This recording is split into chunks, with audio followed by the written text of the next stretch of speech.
Evangelho Eterno e Orações Prodigiosas. Capítulo 18. Estrutura psicofísica e mecanismo das radiações. 1. Principia sempre com um agente central, o espírito, que em qualquer grau da escala biológica é um ser e, conseguintemente, um poder vibrante. Quanto mais evoluir, tanto mais intensa a vibração, no bem ou no mal. E daí deriva a responsabilidade pelo emprego do livre-arbítrio. O semideus, crescendo, cresce em direitos e deveres. 2. Nos primórdios evolutivos, é o espírito apenas funcionário inconsciente dos automatismos, das causas determinantes, isto é, leis causais e influências do meio ambiente. Aquilo que é, refletindo como já é e reagindo sobre as tangências do meio ambiente. É tão variável em profundidade e intensidade o que pesa sobre o espírito e o que este consegue movimentar em capacidades próprias durante a estada nos primórdios evolutivos, que ao encarnado, por ora, é impossível compreendê-lo. 3. Quando atinge o primata, a espécie humana, embora naquele grau ainda primitivo, já pode ser visto pelos olhos espirituais a irradiar. O que a mente é capaz de querer e a emoção, por instinto, desejar, comandam a irradiação eletromagnética na direção pensada e desejada. Não tem noção de ser encarnado ou desencarnado e, portanto, tudo lhe dá na mesma em termos de moral. Esta para ele não existe e ele existe e vibra para o que quer, no circuito do que pode. 4. Subindo na escalada evolutiva, sobe em tudo, até atingir o homem padrão da fase atual, em trânsito entre a primeira meia-idade e a segunda, entre a juventude e a maturidade, com severos aumentos no quadro dos direitos e deveres. É uma partícula de Deus comandando as 7 coroas energéticas, os chakras e plexos e as normais irradiações dos elementos etéricos, gasosos, vaporosos, líquidos e sólidos do corpo físico.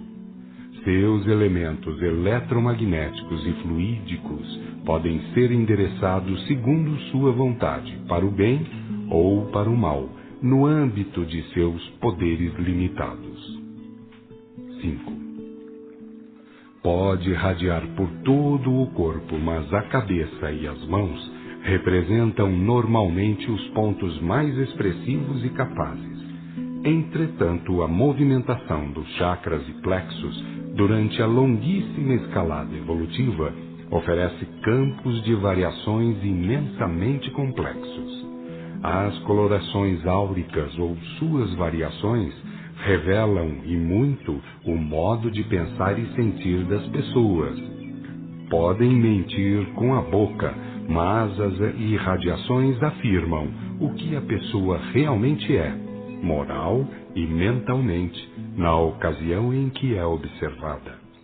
A vastidão das variações mediúnicas e suas intensidades revelam um pouco, muito pouco, do quadro imenso dos matizes vibratórios. Do gênero já é difícil tratar, quanto mais das especificações. 6. Nas escolas iniciáticas da antiguidade, por influência de alguns vultos mais expressivos em profundidade, lições foram administradas sobre o emprego das irradiações e a posição do corpo físico, por disciplina e técnica, estava acima de cogitações. Jesus foi o máximo em termos de aplicação de tais verdades e poderes individuais. Suas mãos foram vertentes de irradiações maravilhosas e produziram prodigiosos efeitos. 7. Em um ambiente iluminado, evangelizado e disposto a produzir o bem, com bons videntes, clarividentes, psicômetras e desdobrantes, podem ser vistas as irradiações, as emissões ectoplásmicas, as aplicações feitas pelos médicos do espaço e por outras ordens de trabalhadores. Contando com elementos de boas faculdades e havendo elevação de sentimentos, muito pode ser feito pela aplicação de tais verdades e recursos. Em caso de médiuns apropriados, cujo ectoplasma denso contribui e, consoante a justiça divina, operações podem surtir e com todas as comprovâncias físicas. 8. São muito vistos nos ambientes bem organizados os trabalhos e as operações que são feitas nos perispíritos e duplos astrais dos encarnados, cujos reflexos no físico dar-se-ão segundo a contribuição dos mesmos encarnados. Quando o encarnado auxilia com a mente e a moral elevadas, maravilhas são conseguidas, e quando o encarnado não coopera mental e moralmente, os médicos e servidores espirituais perdem o trabalho executado. 9. A cadeia de mãos, que na antiguidade se chamava cadeia dos iniciados, contribui para formar sobre a mesa de trabalhos um arco-íris cujas cores são o verde, azul e solferino. Quando a pureza dos reunidos se eleva, estas cores vão ao metálico, e se forem à santidade, haverá unidade na cor crística, que é a opalina cristal. 10. Mãos espalmadas sobre a mesa, com elevação mental e emocional, redundará em uma coluna fluídica no centro da mesa, que subindo atingirá a recíproca celestial, a resposta à oração feita, e resultará num chuveiro de fluidos multicores e curativos sobre todos os presentes. Comumente, os guias se encarregam de canalizar tais maravilhas para os hospitais, casas de saúde, etc. 11. Mãos para baixo é passividade, é para quem recebe a imposição de mãos. 12. Colocar a mão direita sobre a cabeça da pessoa é quanto basta, pois os guias sabem muito bem canalizar o ectoplasma e o eletromagnetismo do médium. Gestos e fungações representam ignorância e devem ser substituídos por elevados sentimentos de amor para com o precisado. 13.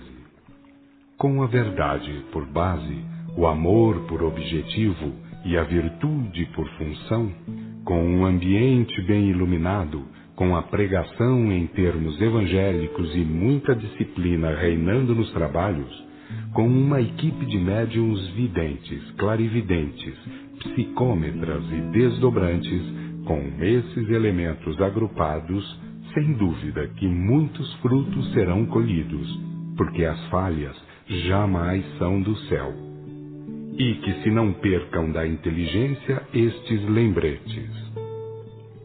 No campo das moléstias há que considerar, portanto, os fatores intrínsecos e extrínsecos, os que derivam de marcas kármicas, que do perispírito assomam ao corpo físico, e os que podem acontecer por injunção de ataques do mundo físico, de subnutrição, epidemias, guerras, crimes, etc. Muito densa é a terra, muito irregular, com excessos de frios, calores, cataclismos telúricos, etc. Deve ser a prudência característica da vida humana para evitar ao máximo o desgaste do corpo, da ferramenta máxima e direta do espírito. Quanto aos processos de cura, ou propriamente de reparações, estão sujeitos a imprevistos, pois devemos considerar que a ciência médica, por enquanto, e muito infelizmente, coloca o espírito e a ordem moral de lado.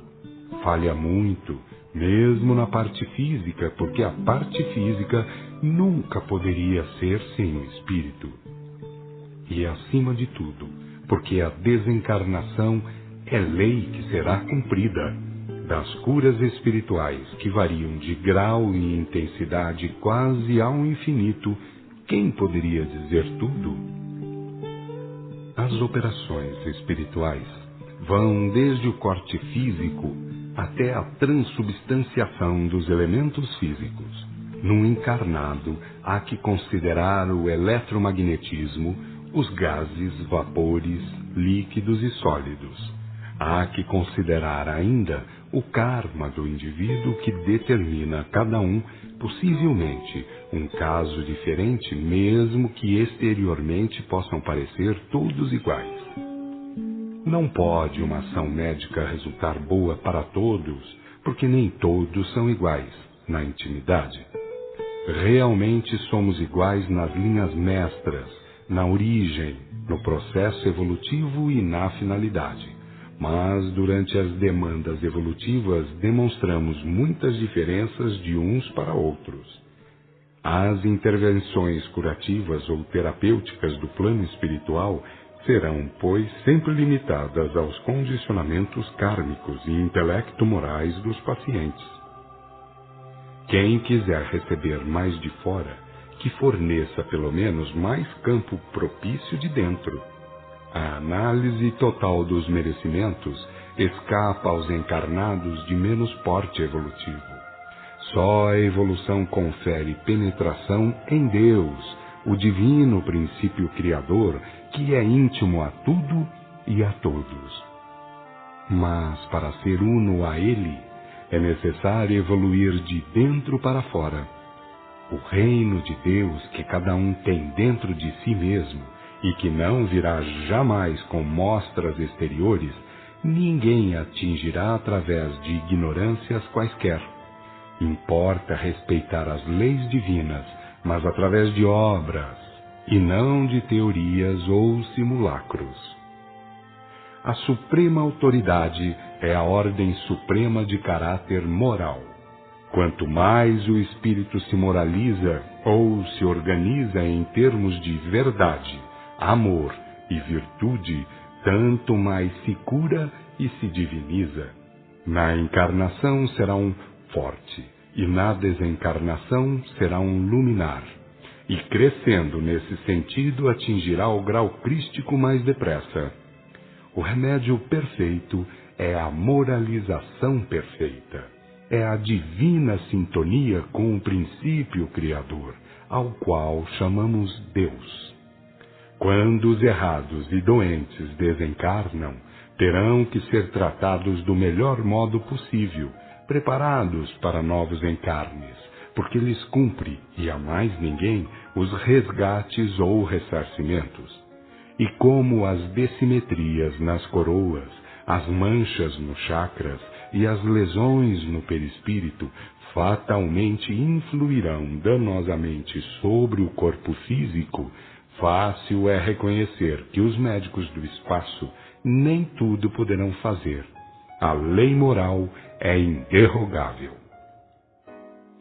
E que ninguém use os dons de Deus e o trabalho dos anjos ou espíritos mensageiros de Deus para tratar de leviandades ou empatar tempo, porque daí derivam mistificações altamente penosas, como tanto tem havido.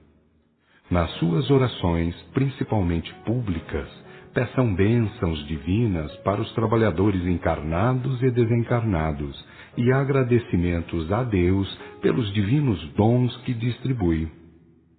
A divina árvore iniciática, que teve germinação histórica nos longínquos milênios búdico-védicos, passando pelos Hermes, Zoroastros, patriarcas, Krishna, Moisés, os profetas hebreus, Orfeu, Pitágoras, o Cristo modelo e seus apóstolos, em termos de restauração e acréscimos doutrinários, vem frutificar no Espiritismo universal e eterno.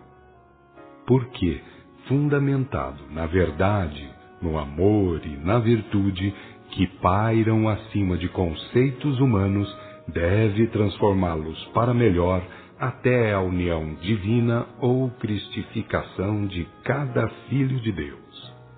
Assim como não foi por religiosismos ou sectarismos quaisquer que os anjos, espíritos ou almas conduziram os passos dos grandes reveladores da antiguidade, assim como anjos, espíritos ou almas, chamados Gabriel, Moisés, Elias e outros, em termos de legiões, fulguraram na vida de João Batista, do Cristo inconfundível, dos apóstolos e demais seguidores do Cristo, assim também conduzirão os passos e fulgurarão na vida de todos aqueles que se quiserem tornar servidores do céu. Porque o Senhor Deus é eterno, perfeito e imutável, sempre pronto a distribuir suas graças aos que se fizerem dignos delas, pelas obras praticadas. Se, com a fase de maturidade, chegar para a humanidade terrestre a facilidade de contato com os altos planos da vida espiritual, também chegará um tempo de maior responsabilidade. Quem não quiser ser cabrito, pense e haja bem. Os dedos e suas radiações.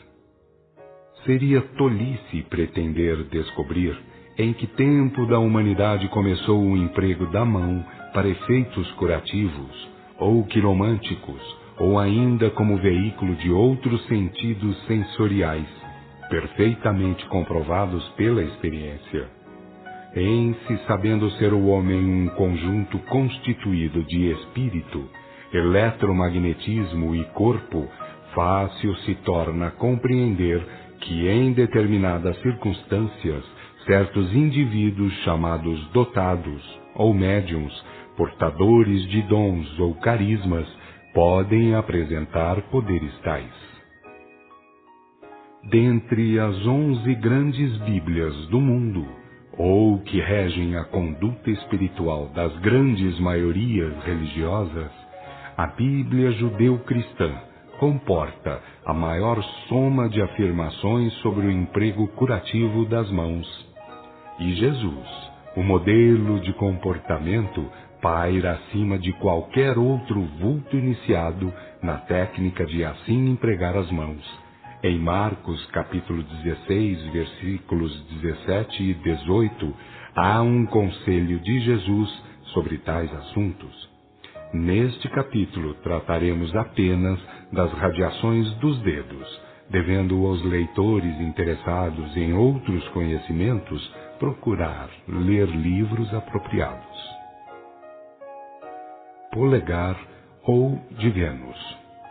Representando o corpo, a saúde, o sexo e a reprodução, conforme ensina a quiromancia, sua cor principal é a cor do fluido vital, alaranjado ou avermelhado, tendo por cores subsequentes matizes de azul e verde, e as cores serão mais metálicas ou brilhantes, segundo o grau de espiritualidade e moralidade do indivíduo. Na pessoa bruta, imoral ou depravada, todos os matizes tendem ao opaco, ao negativo da cor, e não há dedo que não radie 3 cores, sendo uma principal e as outras 2 menos intensas. Indicador ou de Júpiter, representando o pensamento, a vontade ou o poder de decisão do indivíduo. Sua cor principal é o amarelo ouro, sendo as outras 2 ou subsequentes matizes do azul e do lilás. Isto, como já salientamos, em tons metálicos brilhantes nas pessoas espiritualizadas e nobres, pois, do contrário, tudo tenderá ao opaco e negativo. Médio ou de Saturno. Sendo representante do modo de saber, sentir e viver, o culto religioso exterior ou formal da pessoa, Sua coloração principal é o azul, sendo as subsequentes matizes do verde e do amarelo. Em algumas pessoas muito espiritualizadas e nobres, intervém o lilás brilhante, que significa dignidade. Nos brutos e depravados, tudo descamba para o opaco feio ou negativo. Anular ou de Apolo, representando a arte, sorte ou as aplicações da vida profissional do indivíduo, nas pessoas nobres prevalece como principal a cor do ouro, ou que representa o pensamento puro, a intenção fiel. As outras duas, ou subsequentes ou complementares, são matizes de azul e de verde, porém intervindo o lilás brilhante nas pessoas ou nos artistas de elevada espiritualidade. Nos brutos e corrompidos, tudo marcha para o negativo, escuro e repugnante. Mínimo ou de Mercúrio. É o de menor no tamanho físico, mas é o maior em espiritualidade, ou como representante da espiritualidade em sua radiação. Em quem for realmente espiritualizado ou hierarquizado perante Deus, e não perante os engodos e malabarismos humanos, a cor principal é opala brilhante, ou cristal, e as subsequentes ou complementares são matizes do azul e doirado brilhante. Nos indivíduos menores em evolução ou hierarquia, o brilho diminui, vindo a ser opaco e feio nos brutos e corruptos ou depravados. De importância fundamental. As cores radiadas pelos dedos não são produzidas pelos dedos, e sim derivam dos chakras e plexos, ou centros de energia que fazem parte do perispírito e do corpo somático. Também, quanto a isto, importa saber que os chakras e plexos veiculam as colorações das 7 coroas energéticas que circundam a centelha espiritual. Tudo deriva do espírito, da centelha, e as pessoas inteligentes e honestas devem procurar a verdade pelos caminhos da verdade, e não perder tempo com os religiosismos e sectarismos que engordam religiosos profissionais, sectários fanáticos por homens e livros, politiqueiros e maliciosos. Tudo isso que gostam de conservar agentes em estado de ignorância, a fim de explorá-las em benefício de seus interesses imediatos. Esse livro contém revelações que ninguém tem o direito de ignorar, a menos que deseje ser o grande inimigo de si mesmo.